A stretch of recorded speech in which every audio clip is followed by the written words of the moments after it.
मैं भी गांव में रहता हूँ, मेरा भी गांव में घर है। पाइपलाइन लगा दी है, मेरे वहां पानी नहीं आता है।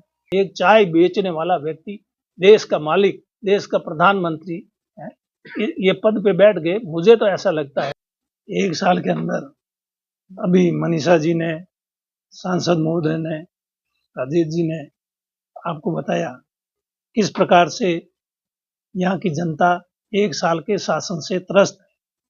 बिजली का आता पता नहीं, पानी का आता पता नहीं, स्कूलों में अध्यापक नहीं, बिना पैसे के कोई काम होता नहीं। तो इस प्रकार के हालात आज इस समय है। 1 साल के अंदर ये हालात हो चुके हैं। अभी इनकी सरकार के 4 साल और बाकी पड़े। अगर यही इसी तरह का इस सरकार का काम करने का रवैया रहा तो 4 साल के अंदर तो हालात बहुत ही खराब हो जाएंगे। आज गांव में बिजली नहीं मिल रही, पीने का पानी नहीं मिल रहा है, बिना पैसे के कोई काम हो नहीं रहा है। तो फिर इस 1 साल की सरकार की आप कोई उपलब्धि की बात तो छोड़ो, जो पुरानी योजनाएं, जैसे बिजली पहले ठीक मिलती थी 6 घंटे बिना किसी रुकावट के मिलती थी, वो नहीं मिल रही है। पीने के पानी की बात है, अभी आज जेजेएम की मीटिंग होगी सांसद महोदय की अध्यक्षता में, इन्होंने बताया, लोगों से पूछा, लोगों से क्या, मैं भी गांव में रहता हूँ, मेरा भी गांव में घर है। पाइपलाइन लगा दी है, मेरे वहां पानी नहीं आता है। बाईतू में भी है, भीमजी में भी, और बालोतरा के पास में भी है, जानियाना, दोनों जगह पाइपलाइनें लगा दी गई है, लेकिन पानी का अता पता नहीं है कहीं। पहले पुरानी पाइपलाइनें लगी हुई थी, उसमें पानी आता था, वही भी बंद हो गया, नई पाइपलाइन। तो इसलिए जो जल जीवन मिशन में सरकार ने बजट दिया है, वो उसकी बंदर बांट हो रही है। उसके अलावा जनता को उससे कोई फायदा नहीं। सरकार का पैसा खर्च होने से जनता को क्या मिलता है? जनता को तो पानी मिले तो सरकार के पैसे का उपयोग है, नहीं तो दुरुपयोग है। सरकारी धन का, जनता के पैसे का ये सरकार पूरी तरह से दुरुपयोग कर रही है। आज बिजली के डिमांड के पैसे लोगों ने, चाहे वो घर कनेक्शन है चाहे कुओं के कनेक्शन है, जमा कराए हुए साल से ऊपर हो गया, 1.5 साल तक हो गया कहीं को, और उनको ट्रांसफर नहीं मिला। उन्होंने डिमांड के पैसे बेचारा ने ब्याज पे लेकर के और पैसा जमा कराया, इस उम्मीद से कि हमको सीजन में कनेक्शन मिल जाएगा तो हम फसल पैदा करके अपने ये कर्जा वापस चुकाएंगे। लेकिन किसान रो रहे हैं, आम आदमी, मजदूर, कोई भी किसी तरह की सुनवाई नहीं। यहाँ जिस प्रकार से जैसे कंपनियां आई है, वो कंपनियां यहाँ के लोकल लोगों को तो कोई काम लगाती नहीं है।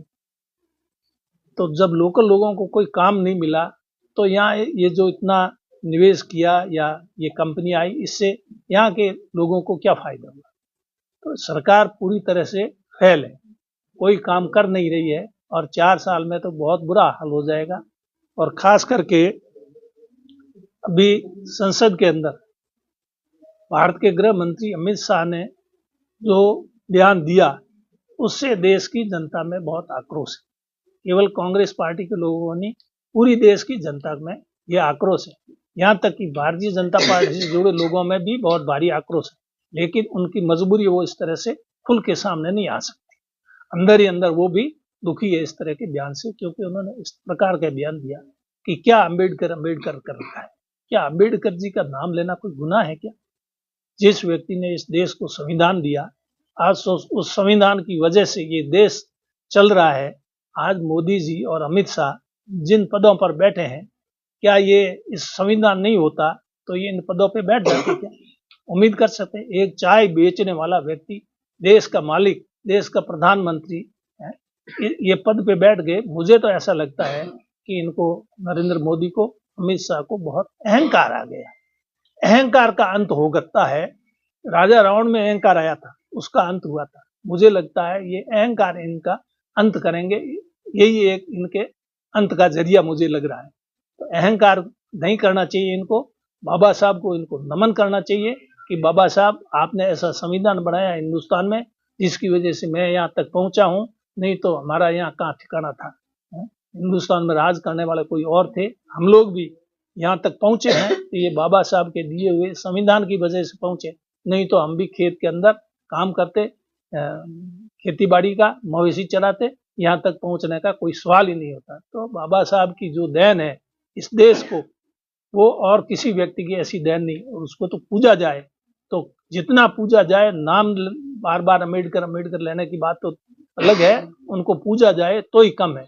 हम तो उनको भगवान के रूप में मानते हैं, क्योंकि हम उनकी वजह से आज हम इस स्थिति में पहुंचे हैं। तो हम बाबा साहब को कतई भूल नहीं सकते, और बाबा साहब के बारे में वो इस प्रकार की टिप्पणी करते हैं तो लोगों में आक्रोश होना स्वाभाविक है। उसके विरोध में आज रैली निकाली गई, कलेक्टर साहब को राष्ट्रपति जी के नाम से ज्ञापन दिया गया, और यहाँ ये प्रेस वार्ता आयोजित की गई। आप लोग यहाँ पधारे, आपका भी इस प्रेस वार्ता में स्वागत करते हैं। आज राष्ट्रपति भी है द्रौपदी मुर्मू। अगर ये संविधान नहीं होता तो क्या द्रौपदी मुर्मू राष्ट्रपति बन सकती थी? आज हमारे बाड़मेर जिले में जैसे प्रमुख बनी प्रियंका जी मेघवाल, अगर ये संविधान में संशोधन नहीं करते, हमारी सरकार संविधान में संशोधन नहीं करती, तो क्या वो प्रमुख बन सकती थी? उस जो संविधान में 73वां 74वां संशोधन हुआ, उससे पहले क्या स्थिति पंचायती राज और इस शहरी निकायों की, और अब क्या स्थिति? ये किसकी वजह से, ये किसकी देन?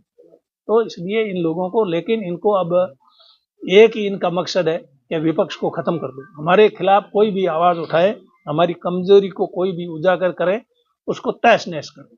इन्होंने राहुल गांधी जी की सदस्यता समाप्त कर दी थी, तो कोर्ट ने सुनवाई कर ली।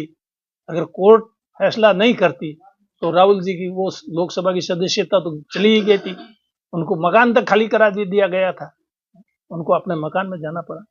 ऐसा तानाशाही रवैया हिंदुस्तान के अंदर पहले कभी नहीं रहा जो इस समय इस तानाशाही रवैया है। तानाशाही के खिलाफ जनता सड़कों पर उतरेगी और इनकी तानाशाही खत्म होगी, ऐसा मैं मानता हूं।